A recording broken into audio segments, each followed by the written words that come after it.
थोड़ा सा दुखी हूँ मैं।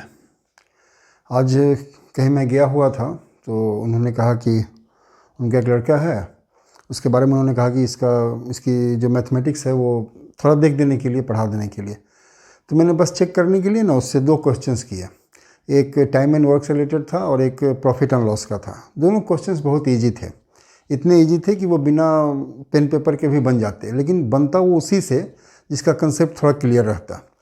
तो मैंने जब उससे क्वेश्चन किया, थोड़ी देर टाइम लेकर ना उसने आंसर बता भी दिया बिना पेन पेपर का। बड़ी खुशी हुई मुझे।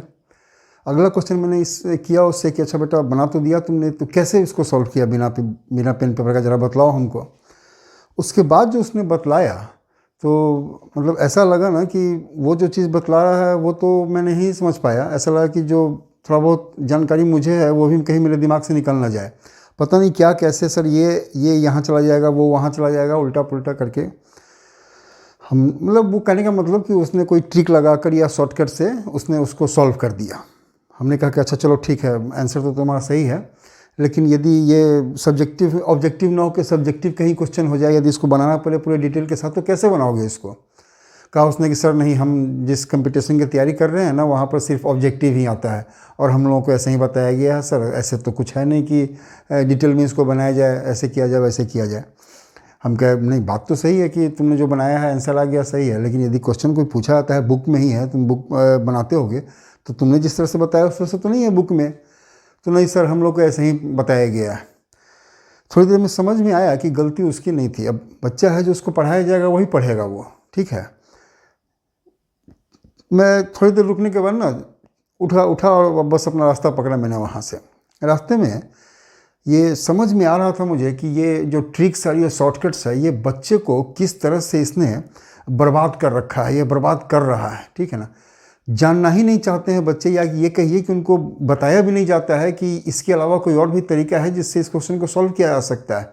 बर्बादी के कगार पर ये जो नॉलेज है ना, ये नॉलेज ख़त्म हो जाएगा कुछ दिनों में, यही आलम रहा तो हम लोग सिर्फ रोबोट की तरह क्वेश्चंस को सॉल्व करेंगे।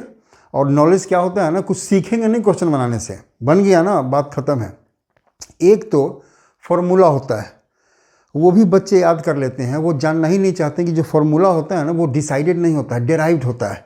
कोई सीधे उठा के फॉर्मूला नहीं रख देता है कि लो ये फार्मूला हुआ है, इसको याद करो, यही तुम्हारे काम आएगा। फार्मूला जो बनता है उसका रीज़न होता है, डेराइव किया जाता है कि ये फार्मूला इसलिए। फार्मूला क्यों बना ना, क्योंकि वो एक जनरलाइज्ड फॉर्म होता है, एक कैलकुलेशन का जनरलाइज्ड फॉर्म है कि कोई कैलकुलेशन हमें बार बार नहीं करना पड़े, तो एक फार्मूला दे दिया गया उसके लिए।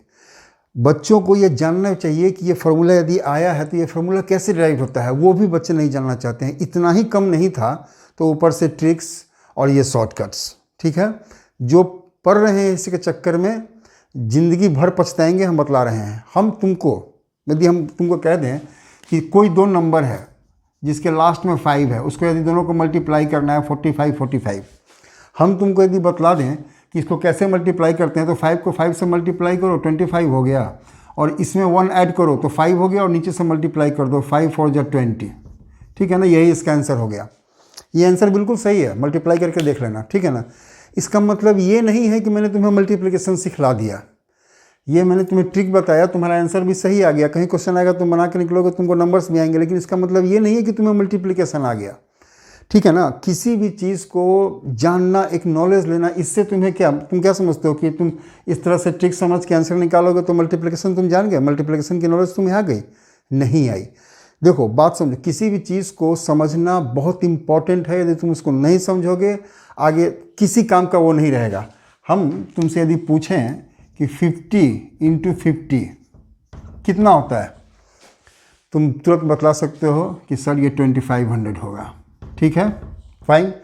तुमसे यदि हम पूछें कि 50 × 49 कितना होता है, ठीक है, कुछ बच्चे फंसेंगे यहाँ पर कि 50 × 49 क्या होता है, वो लगेंगे मल्टीप्लाई करने, ठीक है, मल्टीप्लाई करके निकाल सकते हैं आंसर। जो थोड़े से ऊपर के बच्चे होंगे वो क्या करेंगे ना, 0 हटाएंगे, 49 को 5 से मल्टीप्लाई करेंगे, जो आंसर आएगा उसमें 0 लगाएंगे, ठीक है। हम भी यहाँ पर लिख सकते हैं, हम यहाँ पर सीधे लिखेंगे 2450, ठीक है ना, हमने बिना मल्टीप्लाई किए वो लिखा है, फाइन। इसके पीछे हमने भी इसमें शॉर्टकट लगाया है, लेकिन हमने वो शॉर्टकट लगाया है जिससे हमारा कंसेप्ट क्लियर होता है। हमने कंसेप्ट से निकला हुआ जो शॉर्टकट है वो लगाया। देखो वो क्या लगाया, क्या डिफरेंस है इसमें और इसमें। यदि चलो मान लो कि ये नहीं ही है, तुम सिर्फ इसी को देखो 50 इंटू 49, यदि ये 50 होता तो कितना होता, 2500 होता। वो बहुत ईजी था। इसमें और इसमें क्या डिफरेंस है, इसमें और इसमें यही डिफरेंस है कि इस वाले में 50 जो है 1 टाइम्स कम मल्टीप्लाई हो रहा है, यही अंतर है ना। यहाँ 50 इंटू 50 है, यहाँ 50 इंटू 49 है। ये 50 जो है इसमें 1 टाइम कम मल्टीप्लाई हो रहा है, तो जो रिजल्ट आएगा उसमें क्या होगा, 50 जो है सो 1 टाइम कम हो जाएगा। यहाँ रिजल्ट आया सॉरी, यहाँ रिजल्ट आया 2500, 49 टाइम्स 1 टाइम लेस मल्टीप्लाई हो रहा है, तो उसका रिजल्ट जो आएगा वो भी 1 टाइम कम हो जाएगा। 2500 से 50 माइनस करोगे 2450 हो जाएगा। यदि ये 50 इंटू 52 होता, क्या होता, इसको हम सीधे लिखेंगे 2600 बिना मल्टीप्लाई किए हुए। क्यों, 50 इंटू 50 होता तो 2500 होता। 2 टाइम्स 50 ज़्यादा मल्टीप्लाई हो रहा है, 2 टाइम्स 50 मतलब 100 ज़्यादा, रिजल्ट भी इसका 100 ज़्यादा होगा, 2500 से 2600 होगा। फाइन, मैथमेटिकली देखो कंसेप्ट समझना, इसके मैथमेटिकली इसको कैसे लिखते हैं। यदि तुम इसको देखो 50 इंटू 49, हमने जो कंसेप्ट लगाया उसको मैथमेटिकली कैसे लिखेंगे, 50 माइनस 1, यही था ना कि ये 50 से 1 टाइम्स कम मल्टीप्लाई हो रहा है। 49 को लिख सकते हैं 50 माइनस 1।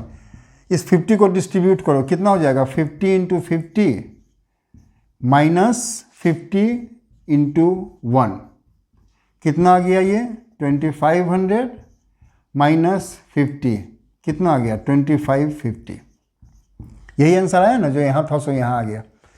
तुम इसी तरह इसको भी कर सकते हो, ये 50 प्लस 2 हो जाएगा, यहाँ पर 2500 और 50 इंटू 200, 25 प्लस 100 2600 हो जाएगा।